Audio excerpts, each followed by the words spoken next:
será o pasará a un segundo plano y pues aprenderemos a convivir, apoyándonos, aceptándonos los unos a los otros.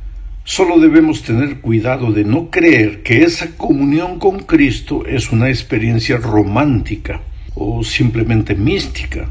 La comunión con Cristo es buscar a Jesús todos los días a través de la oración, del estudio de la Biblia y trayendo una persona para Cristo.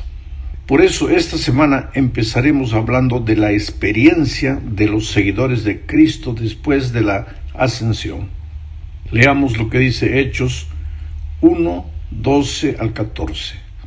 Entonces los apóstoles volvieron a Jerusalén desde el monte del Olivar, que dista de Jerusalén poco más de 1 kilómetro. Cuando llegaron a Jerusalén, subieron al aposento alto, donde se hallaban Pedro, Jacobo, Juan, Andrés, Felipe, Tomás, Bartolomé, Mateo, Jacobo, hijo de Alfeo, Simón el celote y Judas, el hermano de Jacobo. Todos ellos oraban y rogaban a Dios continuamente en unión de las mujeres, de María, la madre de Jesús, y de sus hermanos. Observa que Lucas, el autor del libro de los Hechos, describe en estos versículos lo que los discípulos hicieron aquella tarde cuando Jesús desapareció en las nubes de los cielos. Lucas dice: entonces los apóstoles volvieron a Jerusalén desde el monte del Olivar, que dista de Jerusalén un poco más de 1 kilómetro. Solo que esta es más que una simple descripción literal de algo que sucedió. Yo encuentro aquí un mensaje extraordinario. Los discípulos volvieron a Jerusalén. Jerusalén era o representaba para ellos su triste pasado de errores, de fracasos. Fue en Jerusalén que ellos lo habían abandonado, lo habían negado, lo habían traicionado. En Jerusalén ellos habían disputado sobre quién sería el más grande en el reino de los cielos, mientras su maestro intentaba enseñarles que sin la venida del Consolador ellos no serían capaces de hacer nada.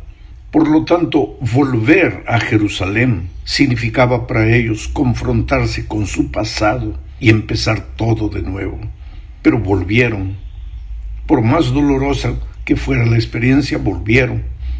Y cuando llegaron a Jerusalén, subieron al aposento alto.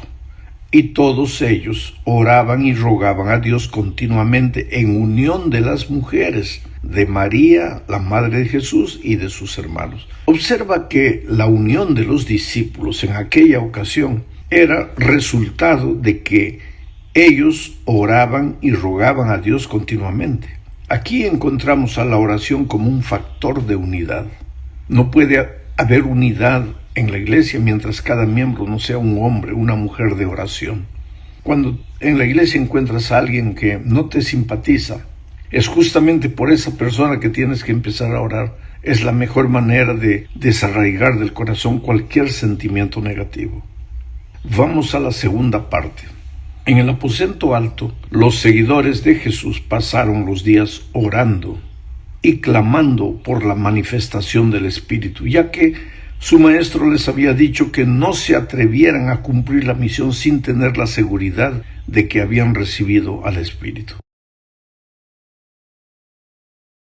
Leamos el relato de Hechos 2, 1 al 4. Cuando llegó el día de Pentecostés, todos ellos estaban juntos y en el mismo lugar. De repente un estruendo como de un fuerte viento vino del cielo y sopló y llenó toda la casa donde se encontraban. Entonces aparecieron unas lenguas como de fuego que se repartieron y fueron a posarse sobre cada uno de ellos. Todos ellos fueron llenos del Espíritu Santo y comenzaron a hablar en otras lenguas, según el Espíritu los llevaba a expresarse. Es interesante la expresión todos estaban juntos y en el mismo lugar. Esto nos habla de unidad. Lo que los mantenía unidos en aquel lugar era la espera del Espíritu para cumplir la misión. Estaban orando y clamando por el Espíritu. Necesitaban de poder, el poder del Espíritu para el cumplimiento de la misión. Y de repente, dice el texto, un estruendo como de un fuerte viento vino del cielo y sopló y llenó toda la casa donde se encontraban. Esta es una demostración extraordinaria de poder. Algo sorprendente. Vino un fuerte viento, pero ellos no se asustaron. Entonces, dice el texto, aparecieron unas lenguas como de fuego que se repartieron y fueron a posarse sobre cada uno de ellos. Me gusta la expresión cada uno de ellos. De aquí nació el título de mi libro, Todo miembro involucrado. Todos recibieron el Espíritu porque todos deseaban cumplir la misión y todos buscaban a Dios en oración y estudiando su palabra. Cada uno, todos. Nadie quedó de brazos cruzados. Nadie se quedó sin orar, nadie se quedó sin estudiar la Biblia, nadie se quedó sin el corazón ardiendo por la predicación de la palabra. Entonces todos ellos fueron llenos del Espíritu Santo y comenzaron a hablar en otras lenguas según el Espíritu los llevaba a hablar, dice el texto. Ahora te pregunto, ¿recuerdas la primera vez en que las personas empezaron a hablar otras lenguas? Fue exactamente en Babel. Ese don de lenguas, vamos a decir así, que recibieron en Babel los hombres, ese don los llevó a dispersarse por los 4 lados de la tierra. Pero el don de lenguas que el Pentecostés tenía, para ellos tenía como propósito capacitar a los seguidores de Cristo para cumplir la misión. Tenía como propósito unirlos, no físicamente, porque cada uno iría por un lugar diferente para predicar, pero unirlos espiritualmente. Es que la iglesia de Dios no tiene que estar unida todo el tiempo físicamente. Cada uno puede estar en su país, en una región diferente, pero cada uno con la misma esperanza y con la misma misión y con el mismo compromiso y estudiando la misma palabra y orando todos juntos unos por los otros. Entonces y solo entonces se verá el espíritu de unidad en la iglesia. Ahora es triste cuando nos olvidamos de la misión. Y olvidándonos de la misión queremos hablar de unidad en los lugares donde perdemos la visión de por qué existimos como iglesia, que es solamente para predicar el evangelio, en lugares donde nos distraemos con cualquier otra cosa que no sea el cumplimiento de la misión, pues la unidad desaparece lentamente. Comenzamos a argumentar, a discutir puntos de vista humanos, olvidándonos de por qué existimos como iglesia en esta tierra, que es nada más que para predicar el evangelio. Vamos a la tercera parte de este estudio, hablando del espíritu de unidad que envolvía a los primeros cristianos. Aquel día que el Espíritu se manifestó en el Pentecostés, Pedro se levantó y con un solo sermón de cosecha logró que 3,000 personas aceptaran a Jesús. Hechos 2, 41 y 42 narra este incidente de la siguiente manera. Fue así como los que recibieron su palabra fueron bautizados, y ese día se añadieron como 3,000 personas, las cuales se mantenían fieles a las enseñanzas de los apóstoles y en el mutuo compañerismo, en el partimiento del pan y en las oraciones. ¿Qué enseñanzas eran esas de los apóstoles? Porque ellos estaban, dice, fieles en las enseñanzas de los apóstoles. ¿Qué enseñanzas eran esas? Pues las enseñanzas de la Biblia de aquellos días. ¿Qué es lo que desarrollaba el mutuo compañerismo entre los nuevos creyentes? El estudio de la palabra y las oraciones, dice el relato. Pero había más. Leamos los versículos 43 y 44.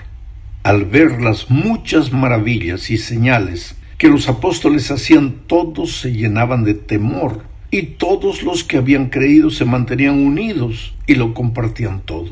Observa que la gente veía las maravillas y señales que los apóstoles hacían y se unían a la iglesia de Dios.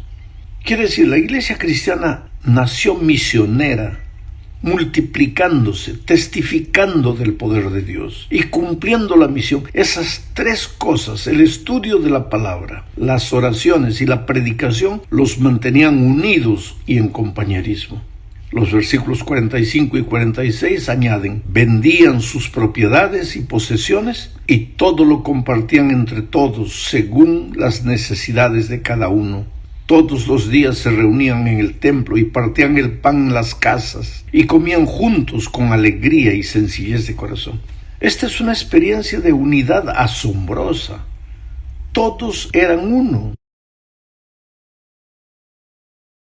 Y el versículo 47 termina diciendo: y mientras alababan a Dios y brindaban ayuda a todo el pueblo, cada día el Señor añadía a la iglesia los que habían de ser salvos. Aquí encontramos el factor de crecimiento genuino.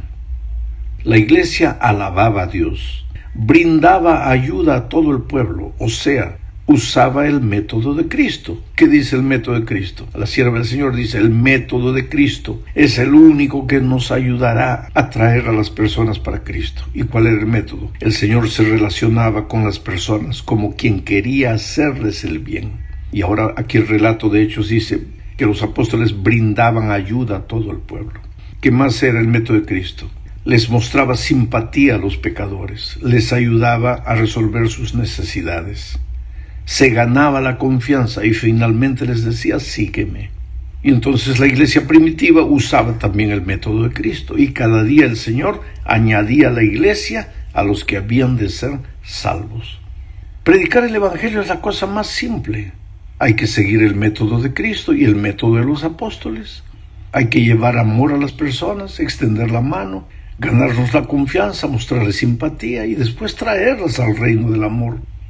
Vamos ahora a la cuarta parte de este estudio. Hablaremos aquí de la generosidad como factor de unidad en la iglesia. Leamos 2 Corintios capítulo 9, versículo 6. Pero esto digo, el que siembra escasamente, también segará escasamente, y el que siembra generosamente, generosamente también segará.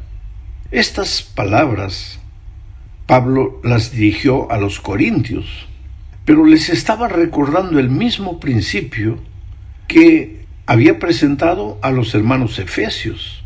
En Hechos 20:35 encontramos lo siguiente: en todo os he enseñado que trabajando así se debe ayudar a los necesitados y recordar las palabras del Señor Jesús que dijo, más bienaventurado es dar que recibir.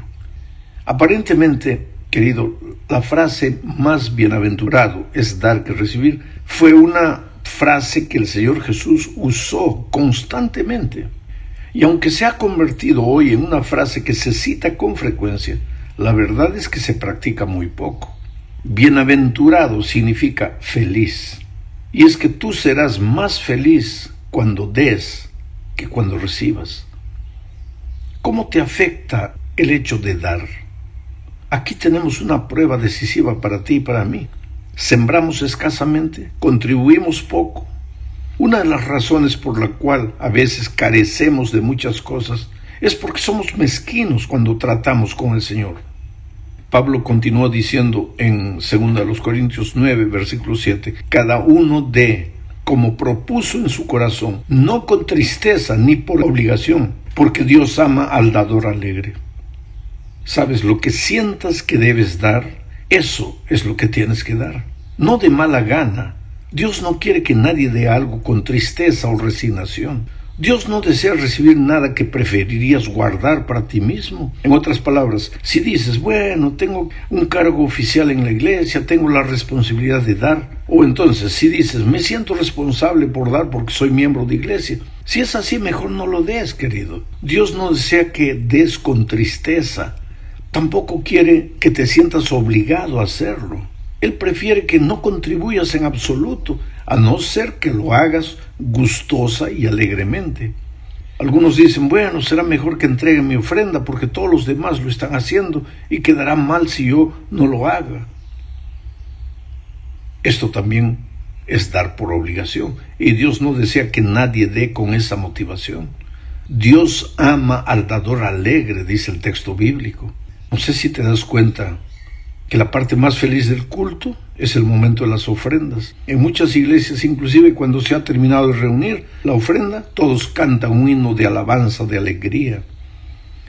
En la iglesia primitiva se ofrendaba mucho para ayudar a los pobres, porque la ofrenda era el fruto de la unidad que había entre ellos.